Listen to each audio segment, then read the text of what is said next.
Here with us today is Christopher Maag, Enterprise reporter for The Record and USA Today. Chris spoke with us back in December about an article that he had done on the Teterboro Airport and how it related to the trial of Ghislaine Maxwell.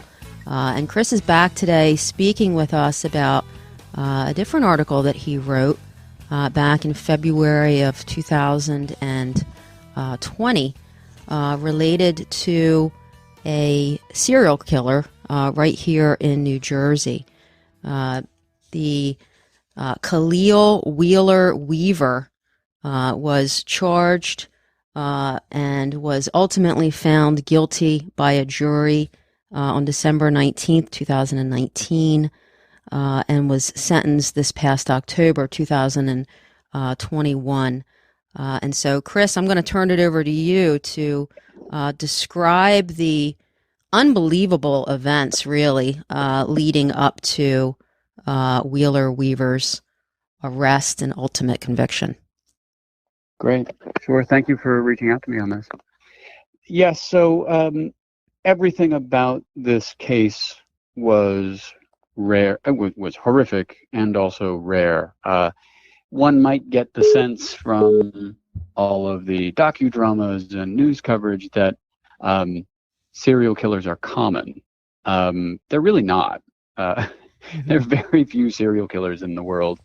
And when I heard that I work for, as you mentioned, the Record newspaper and USA Today, and one of our local reporters found out about this case in which a serial killer was standing trial. And he stood trial because he's the worst he could get would be life in prison, and there's no way that he would get less than that. So he stood trial. He didn't. There was nothing to settle for. Everything about the case was exceptional. The fact that the killer and all of his victims were black. It's pretty rare in this small group of serial killers. The fact that his third victim would have been his third murder, but it wound up, amazingly, she wound up escaping. Her name is Tiffany Taylor, and her testimony, and before she testified, her going to the prosecutor's office. Well, yeah, let me tell that chronologically. Tiffany Taylor had been attacked and very nearly killed by Khalil Wheeler-Weaver in Elizabeth, New Jersey. She had a pretty terrible interaction with Elizabeth police officers when she attempted to tell them about that attack. And yet, she went to the arraignment for Wheeler-Weaver when he was arraigned on the murder of Sarah Butler, a Montclair resident. At that point, police only knew about Sarah Butler. They thought they had arrested a man who had killed one person. Tiffany Taylor said he did the exact same things to me. He attempted to strangle me, he raped me, and he attempted to kill me. That was the first that the prosecutors knew that they had a serial offender on their hands in custody. Without Tiffany Taylor taking a pretty big risk, she's a on again, off again sex worker and on again, off again addict in some ways. Her going to the police was really brave, and she created this case really for the prosecution. The third rare, incredible part of this case was the way in which police finally did find and come to see Wheeler-Weaver as a suspect. Sarah Butler's friends knew all of her internet passwords for different dating sites and Facebook and email.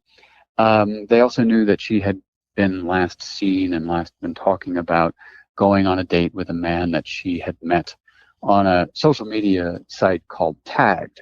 They knew his screen name. They didn't know his real name. They knew his screen name was Little Yacht Rock. So using her password, Sarah's passwords, they went on to Tagged, created a fake profile, and reached out to Little Yacht Rock. And within minutes, he responded in the exact same aggressive way that he had solicited Sarah Butler.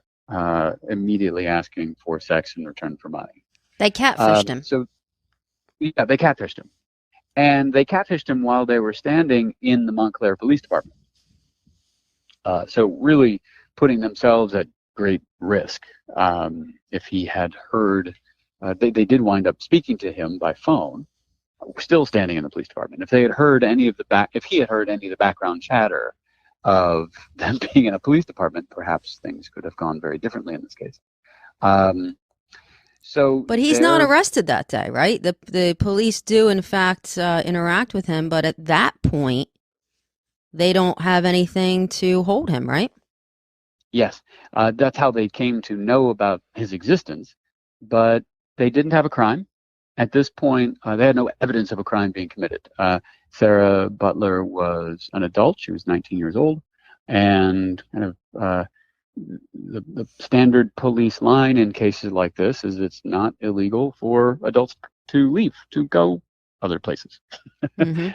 So, and they hadn't yet found her remains. So they treated him as a person of interest. He actually went on 2 different ride-alongs, Khalil Wheeler-Weaver did, with 2 different police departments, both Montclair and with the Union, New Jersey Police Department, lying to them all the while about his whereabouts and driving around with his victims, both of whom he said he left the car with both of them alive and driving away. None of that was true. But his father and his uncle his stepfather and his uncle of Khalil Wheeler-Weaver, both were longtime police officers. One was a well-respected detective in Newark. And so he knew how to speak with police officers. He was very comfortable doing that. And so he was able, until they found Sarah Butler's body in Eagle Rock Reservation, and even after that, he believed he would be able to bluff his way out of any communication with police. Even after the body was found, he kept lying and continued bluffing.